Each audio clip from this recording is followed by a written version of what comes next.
Hello दोस्तों। आज हम एसबीआई के एक शानदार स्कीम के बारे में बात करेंगे जिसमें आप एक बार कुछ 10,000 रुपए तक का लमसम इन्वेस्टमेंट करके कुछ सालों में 1,86,00,000 का एक बहुत ही बड़ा अमाउंट फंड जो होता है वो जमा कर सकते हैं।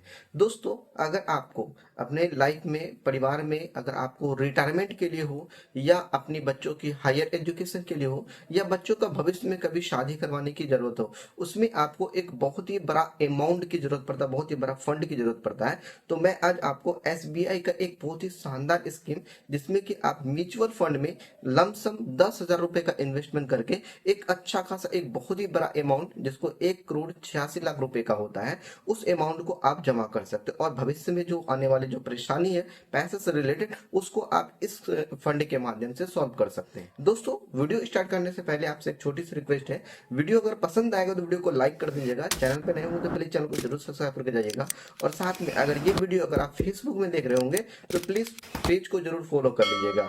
और इस फंड से रिलेटेड मैं आपको पूरा का पूरा कैलकुलेटेड रिटर्न बताऊंगा, पूरा कैलकुलेट करके पूरा डिटेल में बात करेंगे। चलिए दोस्तों, मैं बात करता हूँ। सबसे पहले देखिए, इस फंड का जो नाम है यहाँ पे मैंने लिख करके रखा है SBI health care opportunities fund, जो कि स्टार्ट हुआ था 2 जनवरी 2013 को इसको एस्टेब्लिश किया गया था। एसबीआई के द्वारा इसको 2 जनवरी 2013 को इसको एस्टेब्लिश किया था। इसकी अगर रिटर्न रेट की देखा जाए तो ये पिछले रिटर्न जो देखते हैं ये 6 महीने में लगभग टोटल कितना 22% का रिटर्न हम लोगों को गेन करके दिया है। अगर इसको एक साल का रिटर्न अगर देखा जाए तो टोटल 43%, जो कि बहुत ही बड़ा रिटर्न होता है किसी भी म्यूचुअल फंड का या एसआईपी में, बहुत ही ज्यादा रिटर्न दिया है।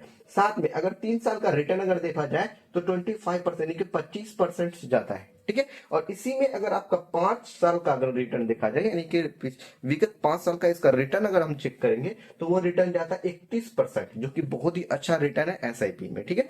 और इसकी अगर फंड है, इस फंड का जो रिस्कोमीटर से अगर देखा जाए, क्योंकि यहाँ पे बहुत ही छोटा अमाउंट है 10,000 रुपए और यहाँ से बहुत ही बड़ा अमाउंट को हम गेन करना चाहते हैं, तो इसमें थोड़ा सा आपको रिस्क लेना पड़ेगा। तो यहाँ पे रिस्कोमीटर से देखा जाए तो ये वेरी हाई रिस्क के अंडर में आता है। ठीक है। और इस फंड का जो साइज की अगर हम बात करें, इस फंड का जो साइज है वो 3,346 करोड़ रुपए है। यानी कि इस फंड का जो साइज है वो कितना है 3,346 है। एंड इसका जो इसमें जो मिनिमम इन्वेस्टमेंट होता है, ठीक है, देखिए मिनिमम इन्वेस्टमेंट को जानने से पहले हम ये समझते हैं कि किसी भी म्यूचुअल फंड में इन्वेस्टमेंट कितने तरीके से कर सकते हैं। टोटल 3 तरीके से कर सकते हैं। पहला एसआईपी, दूसरा आपका लमसम इन्वेस्टमेंट होता है और तीसरा एसडब्ल्यूपी होता है। ठीक है।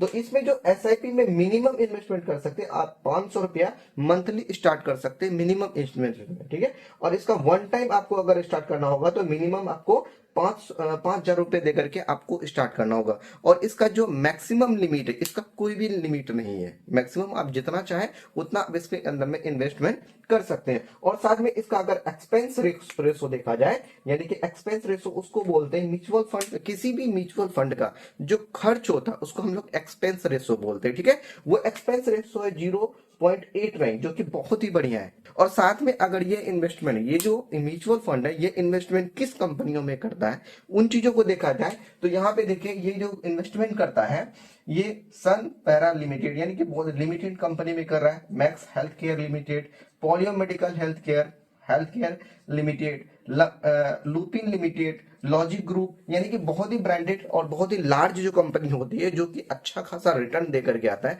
आपको पता है कि अभी का डेट में जो भी मेडिसिन लाइन से जुड़ा हुआ है यानी कि मेडिकल लाइन से जुड़ा हुआ है उसका बहुत ही अच्छा खासा प्रॉफिट होता है, उस मार्केट में लॉस बहुत ही कम होता है। इस म्यूचुअल फंड का जो नाम रखा गया यहाँ पे पहले से देख लीजिएगा, हेल्थ केयर रखा गया, यानी कि हेल्थ से रिलेटेड ही साइड में इन्वेस्टमेंट करता है। और साथ में इसका जो लॉकिंग पीरियड है, लॉकिंग पीरियड का मतलब होता है कि अगर भविष्य में कभी अगर हमने 20 साल के लिए एसआईपी करवाया है, ठीक है, तो उसमें अगर भविष्य में कभी 15 साल के बाद या 10 साल के बाद अगर हमको जरूरत पड़ रहा है उन पैसे का, तो आप कभी भी उस पैसे को निकाल सकते हैं। अब जानते हैं, इसको कैलकुलेट करके देखते हैं कि हमके मेरे पास रिटर्न कितना आएगा और कितने समय के लिए इसको इन्वेस्टमेंट करेंगे। सबसे पहली चीज है कि इसका जो एनुअलाइज रिटर्न है इन 5 साल में 31%, यानी कि 5 साल में ये जो फंड होता है ये हमको 31% का रिटर्न हमको प्रोवाइड करके दिया गया है। और साथ में अगर हम इसको एक्सपेक्टेड रिटर्न यानी कि अगर अनुमानित एक एक्सपेक्टेड रिटर्न लेकर के चलते हैं। अगर 31 का दिया तो हम 24 का ही रिटर्न लेकर के चले, यानी कि 24% भी अगर हमको रिटर्न देता है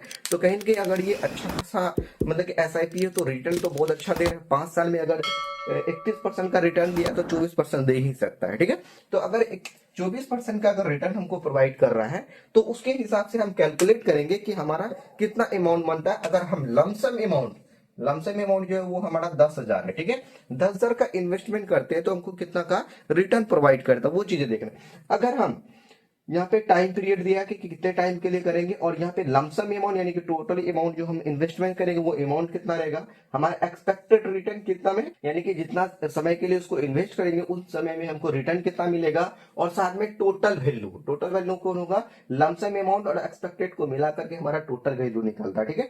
तो अगर हम इसको 10 साल के लिए अगर हम इसको इन्वेस्टमेंट करते हैं, 10,000 को 10 साल के लिए इन्वेस्टमेंट करते हैं, यहाँ पे 10,000 लिया हुआ है, ठीक है। तो अगर 24% के हिसाब से रिटर्न अगर हमको मिलता है तो टोटल वैल्यू हमारा होता है कितना, 75,944 रुपए, ठीक है। यानी कि 10 साल में अगर 24% के हिसाब से रिटर्न हमको प्रोवाइड कर रहा है तो हमको रिटर्न कितना मिला, 75,944 रुपए। और इसको अगर टोटल वैल्यू में कैलकुलेट किया जाए तो 85,944 रुपए होता है। इसी अमाउंट को अगर हम 20 साल के लिए इन्वेस्टमेंट करते हैं, कितने साल के लिए, 20 साल के इन्वेस्टमेंट करते हैं 10,000 रुपए का, तो ये हमारा टोटल वैल्यू जो बन करके आ जाता है 7,28,641 रुपए होते हैं, यानी कि 7,28,641 रुपए होता है। और इसका जो टोटल वैल्यू अगर हम निकालेंगे तो यहाँ पे आ जाएगा 7,38,641 रुपए का हमको रिटर्न प्रोवाइड करता है, ठीक है।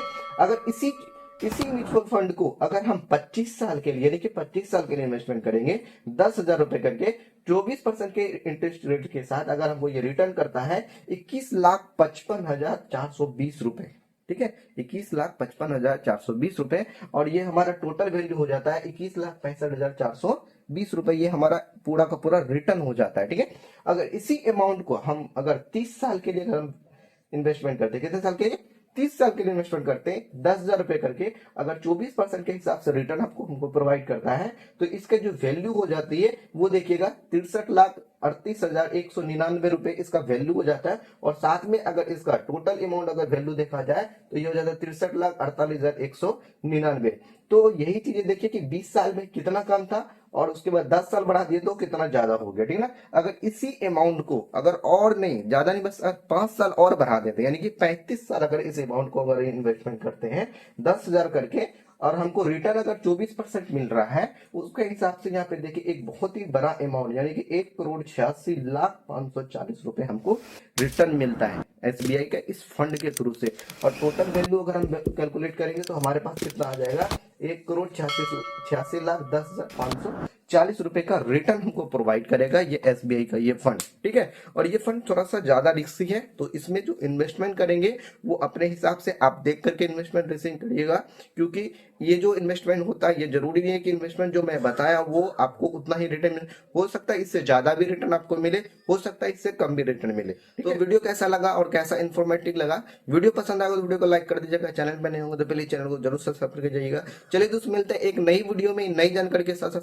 जय हिंद, जय भारत।